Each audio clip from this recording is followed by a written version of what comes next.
नमस्कार साथियों, आपका फिर से आज स्वागत है हमारे नए जो यूट्यूब चैनल है जिसका नाम है फिनट्यूब हिंदी। आज मार्केट बहुत अच्छा नहीं रहा। आज एफआईएस की सेलिंग बहुत ज़्यादा थी और जो डीओआई की खरीदारी थी वो कितनी थी अभी हम आने वाले वीडियो पे बात करेंगे और स्टेट ऑफ हॉर्मोज़, ईरान और ट्रंप के बीच में भी क्या ताज़ा हलचल चल रहा है उसके बारे में डिस्कस करेंगे और क्या-क्या एक कारण हो सकता है मार्केट को गिरने का। कल हमने जैसा कि डिस्कस किया था कि अगर मार्केट ऊपर जाता है या नीचे गिरता है तो कोई न कोई कारण आपको ला कर के आपके सामने ये परोस दिया जाता है कि इस वजह से मार्केट गिरा और इस वजह से मार्केट उठा। तो कुछ कारण जो ऐसे हैं जो मैं आज आपसे डिस्कस करूँगा और आपको मैं बताऊँगा कि कौन-कौन से ऐसे इंडिकेटर हैं जो स्टॉक मार्केट के ठीक अपोज़िट साइड चलते हैं और कौन-कौन से ऐसे इंडिकेटर हैं जो आपको देख कर के ये समझ में आएगा कि मार्केट ऊपर जाएगा या स्टेबल रहेगा या प्रेशर में रहेगा। तो बहुत सारे ऐसे कारण हैं, आज मैं सारा कारण वो अभी आने वाले टाइम में इसी वीडियो में मैं आपसे डिस्कस करूँगा। तो सबसे पहले हम ये बात करते हैं कि स्ट्रेट ऑफ हॉर्मुज़ का क्या हाल-चाल चल रहा है और ईरान और अमेरिका क्या सोच रहे हैं। तो जैसे कि मैं 3-4 दिन से यही बात बोल रहा हूँ कि 28 अप्रैल तक जो है हमारा वो डेडलाइन वो 60 डेज़ का वो हमारा क्रॉस कर जाएगा। उसके बाद फिर देखना होगा कि क्या होगा, लेकिन 28 अप्रैल तक अगर कोई हलचल नहीं होता है तो सारा कुछ मैटर सेटल डाउन होगा। अभी 48 घंटे के लिए ईरान ने बोला है कि अगर जो 11 ट्रिलियन डॉलर है जो खर्चा हुआ है जो अ, अमेरिका ने उस अमेरिका ने जो हमला किया था, जिसके वजह से जो नुकसान हुआ है 11 ट्रिलियन डॉलर का, वो ईरान ने बोला है कि आप वो पैसा मुझे 48 आवर्स के अंदर में दो, नहीं तो मैं जो ये सीज़ फायर का एग्रीमेंट है वो ऑटो मोड में कैंसल हो जाएगा। फिर उसके बाद भी क्यूओस बढ़ेगा। आज मैं दुनिया दुनिया में हर खबर मैं सुन रहा था, पढ़ रहा था, देख रहा था। उसके वजह से भी मार्केट में थोड़ा जो रिटेल इन्वेस्टर है उसमें क्यूओस ज़्यादा बढ़ रहा है। जैसे हर कोई न्यूज़ है कि ऐसा हो जाएगा, वैसा हो जाएगा, तो इन्वेस्टर डर जाते हैं कि अभी कैसा आगे मार्केट रहेगा, मंडे को मार्केट कैसा रहेगा। तो 2-4 चीज़ इंडिकेटर है और आज विक्स भी 25 से फिर 20 पे आया। मैंने पहले ही बताया था कि आप विक्स पे हमेशा नज़र बना के रखिएगा और जितना कि आज आईटी की जो जितनी भी कंपनियां हैं जिसका रिज़ल्ट आज आया है, वो बहुत ही ख़राब है, बहुत ही वर्स्ट है। तो ये एक इंडिकेशन देता है कि आने वाले टाइम में आईटी सेक्टर में क्या होगा। लेकिन फ़िलहाल अभी कोई कुछ कहा नहीं जा सकता है। जो शॉर्ट टर्म पीरियड के जो इन्वेस्टर्स हैं और उनके लिए तो बहुत बुरी खबर है, बट जो लॉन्ग टर्म इन्वेस्टर के हैं तो आगे क्या होगा वो कुछ कहना उस पे मुश्किल है। तो सबसे पहले तो हम यही बात करेंगे कि आप न्यूज़ देखिए, आप हर जगह से डेटा को आप कोलेक्ट कीजिए, हर चीज़ को आप समराइज़ कीजिए और फिर एक अपना दिमाग लगाइए, एक अपना थॉट प्रोसेस को डेवलप कीजिए और समझ में आएगा कि दुनिया भर में जो चल रहा है, क्या उसके स्टॉक मार्केट पे क्या असर पड़ेगा। तो ये सबसे देखने वाली बात होगी। तो इसीलिए मैं आज ईरान का भी न्यूज़ सुन रहा था, यूएस का भी न्यूज़ सुन रहा था और अपने इंडिया का भी न्यूज़ सुन रहा था, तो हर जगह पे बहुत ज़्यादा हलचल है। उधर अमेरिका ने भी स्ट्रेट ऑफ हॉर्मुज़ को बंद कर रखा है और ईरान ने भी स्ट्रेट ऑफ हॉर्मुज़ को बंद कर रखा है।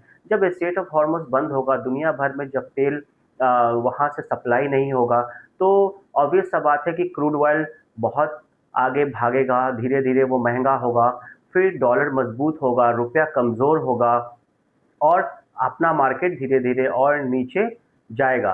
2-3 कारण हो सकता है आज मार्केट गिरने का, जैसा मुझे लगता है। हो सकता है कि जितने एमटीएफ का जो बुक साइज़ है, वो काफ़ी लोगों का आज कटा होगा शायद, जैसा मेरे को फ़ील हो रहा है और जो आज एफआईज़ और डीआईज़ की जो सेलिंग और बाइंग है, उसका भी डेटा मैं आपको बताता हूँ। एफआईज़ ने आज 8,227 करोड़ बेच दिया है इंडिया में और डीआईज़ जो अपने डोमेस्टिक इन्वेस्टर हैं, वो 4700 करोड़ का वो खरीदारी किए हैं। जनरली एफआईज़ और डीआईज़ में यही देखा गया है कि जितने की एफआईज़ बेचते हैं डीआईज़ उतने की खरीदारी करते हैं या उसके लगभग में खरीदारी करते हैं। लेकिन फर्स्ट डेटा मैं आज काफ़ी टाइम के बाद ये डेटा देख रहा हूँ कि लगभग हाफ, ऑलमोस्ट हाफ डीआईज़ ने खरीदा है, एफ एफआईज़ ने बेचा है। एफआईज़ इंडिया छोड़ के इसलिए भी जा रहे हैं जिसका कारण मुझे जो समझ में आ रहा है, वो रुपया बहुत ज़्यादा कमज़ोर हो रहा है। इसके वजह से उनको लग रहा है कि अगर वो यहाँ पे इन्वेस्ट करेंगे तो ऑलरेडी 4-5% उनको जब यहाँ पे पैसा भंजाएँगे इंडियन करेंसी में, तो उनको ऑलरेडी कम मिलेगा। तो ये भी एक रीज़न हो सकता है कि एफआईज़ जो जा रहे हैं, उनको भी ताइवान सस्ता लग रहा है, जापान सस्ता लग रहा है और बाकी और दुनिया भर की जो कंट्री है, वो उनको भी सस्ता लग रहा है। तो वहाँ पे वो इन्वेस्टिंग करेंगे। वो दुनिया भर घूम-घूम के ऐसे ही इन्वेस्टिंग करते हैं। जब उनको लग रहा है, अभी जेपी मॉर्गन का भी रिपोर्ट आया था कि इंडिया का मार्केट बहुत महँगा हो गया है, मतलब एक नॉर्मल कैटेगरी में उसको डाल दिया गया है। बट ठीक है, जो भी है, क्योंकि अगर फास्टेस्ट ग्रोइंग कंपनी अगर फास्टेस्ट ग्रोइंग कंट्री अगर है हम लोग, तो थोड़ा नॉर्मल तो महँगा लेना ही पड़ेगा। अभी और एक ये भी रीज़न हो सकता है कि एफआईज़ ये चाह रहे हैं कि जो हमारे इन्वेस्टर्स हैं, रिटेल इन्वेस्टर्स हैं इंडिया में, उसमें एक डर का माहौल पैदा करके मार्केट को नीचे ले जाने का, और फिर जब मार्केट पूरी तरह से, जब एक बड़ा करेक्शन आएगा, तब एफआईज़ आएँगे। लेकिन उनकी कोशिश पिछले 1 डेढ़ साल से लगातार almost more than 1 and half year से ये चल रहा है। बट एक मैंने अपने 2-3 दिन के पहले भी मैंने एक वीडियो में यही बात बताया था कि ऐसा लग रहा है, मुझे भी फ़ील हो रहा है कि एफआईज़ और डीआईज़ की जो इनविजिबल जो एक लड़ाई है वो चल रही है। एफआईज़ जितना बेचते हैं, उतना डीआईज़ खरीदते हैं। एफआईज़ जितना खरीदते हैं, फिर डीआईज़ उतना बेचते हैं। तो ऐसे ही करके 7,88,000 करोड़ 2025 में डीआईज़ ने खरीदा है। और कल भी मैंने जो नंबर पे बात किया था, वो लगभग 6 साढ़े 6 लाख करोड़, अगर ये पूरा साल भी बेचते रहेंगे। और जो हमारे एसआईपी वाले भाई लोग हैं, जो लोग इन्वेस्ट करते हैं स्टॉक मार्केट में, उसका क्या है डेटा? तो 30,000 रुपए हर महीना एसआईपी का इंडिया में कलेक्ट होता है, जो इन्वेस्ट होता है अपने स्टॉक मार्केट में। अगर 12 महीने तक आया तो 3,60,000 रुपया होता है। फिर भी 2,40,000 या 2,90,000 या 3 लाख करोड़ भी मान सकते हैं ऐसा। तो ये सारा जो पैसा है ऐड ऑन होगा अपने मार्केट में, और उसके बाद भी क्या मार्केट रीज़नेबल प्राइस पे रहेगा, क्या करेक्ट होगा, वो आने वाले समय में ही पता चलेगा। मैं तो चूँकि एक अपना मैं व्यू यही देना चाहता हूँ कि हम लोगों को 28 अप्रैल तक देखना है कि 28 अप्रैल तक होता क्या है।